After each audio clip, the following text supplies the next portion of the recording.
السلام عليكم. بص يا جماعه، عشان نبقى متفقين مبدئيا كده، محدش يستنى من مجموعه اللعيبه اللي في نادي الزمالك ان يدولك زياده عن كده. هو ده مستواهم، فاقد الشيء لا يعطيه. ده لعيب اقصى حاجه عنده هو ده اللي بيقدمه في الملعب. ما تستناش منه زياده عن كده، هيديلك منين؟ فاقد الشيء لا يعطيه، هو ده مستواه. يبقى ما تطلبش منه زياده عن كده. ده الطبيعي، هو اللي بيقدمه في الملعب ده هو كده، ما بيبخلش عنك والله في حاجه. هو ده اللي عنده، هو ده مستواه، وهو ده اللي عنده. هيعمل لك ايه؟ هو زي الطالب البليد بالظبط.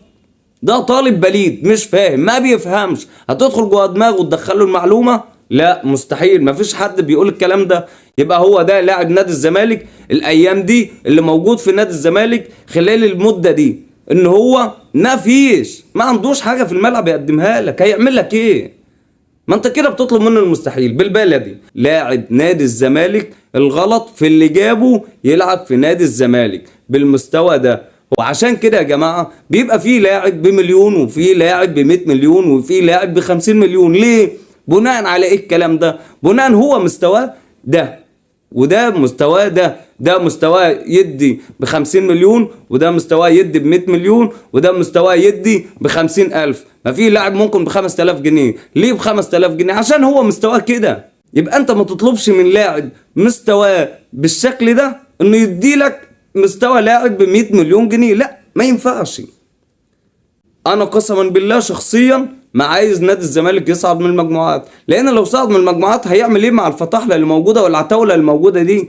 ده احنا شفنا صن داونز بيلعب الاهلي عامل مستوى اعلى من الاهلي بمسافات، والاهلي قسما بالله كويس جدا ومحظوظ جدا ان هو اقتنص نقطه على ملعبه كمان من نادي صن داونز، لان لعيبه صن داونز فعلا كان مستواه اعلى من مستوى لعيبه النادي الاهلي، وممكن صن داونز كان سجل التالت كمان. وبيعملوا هجمات فعاله بشكل مش طبيعي عكس لعيبه الاهلي. ده لعيبه الاهلي مش لعيبه الزمالك التعبانين. يعني لعيبه الاهلي كمان عندهم في لعيبه لا بجوده عاليه. واحد زي حسين الشحات سجل لك هدف ميت، يعني بهجمه ميته، وكمان حاططها لك ايه في الزاويه الضيقه. ده بيدل على جودة لاعب. هو ده اللي احنا بنتكلم فيه. في واحد مستواه بيدي 100 مليون، وفي واحد مستواه بيدي 50 مليون، وفي واحد مستواه بيدي 7 جنيه ونص، زي اللعيبة اللي موجودة في نادي الزمالك الأيام دي. محمد عبد الشافي عمل كل حاجة بالبلدي كده. ده واحد خلاص دخل على 38 سنة، مش هينفع يلعب باك يدافع ويهاجم. طب هيلعب ازاي؟ واحد عنده 38 سنة هيدافع لك ويهاجم لك، يزيد في الهجمة ويزيد في الدفاع؟ صعب. نادي الزمالك باع شوية لعيبة دوليين في خط النص وجاب مكانهم شوية صناعية. يعني باع إمام، باع ساسي، باع حامد، وجاب مكانهم شوية صناعية بالفعل من دونجا ومن السيسي. لعيبة لا صناعية بالبلد كده ما لهمش فيها. ده احنا شفنا شيكابالا وزيزو هم اللي بيسقطوا لبعد منطقة خط النص، هم اللي بيبنوا الهجمة. طب امال خط النص بيعمل ايه؟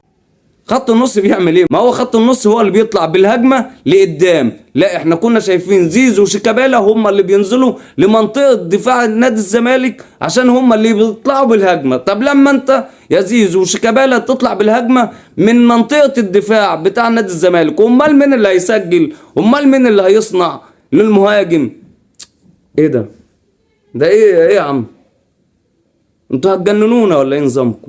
بس فده الطبيعي ان نادي الزمالك محدش يطلب من لعيبته حاجة، لان هو ده مستواهم، هو ده اعلى حاجة ممكن يقدمها لك في الملعب. انا واحد من الناس اللعيبة دي مش مستني منها حاجة. احسن حل للعيبة نادي الزمالك ان تحاول ما تكونش حصلت مجموعة، تحاول تاخد التالت، ومن التالت هتنزل للكونفدرالية. ودي هنتعامل شوية مع اللعيبة ومع الأندية التعبان اللي زينا بالبلد كده. لكن في الابطال ونتاهل من المجموعات وهنقابل وممكن نلاعب نادي زي نادي صن داونز، الانديه التقيله دي، لا هنعمل معاها ايه؟ الزمالك هيطلع بفضيحه.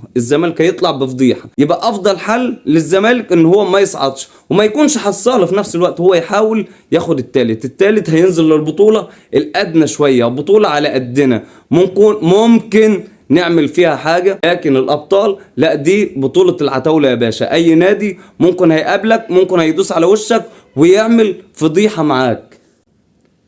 بس هو ده اللي كان عندنا عن نادي الزمالك، والسلام عليكم.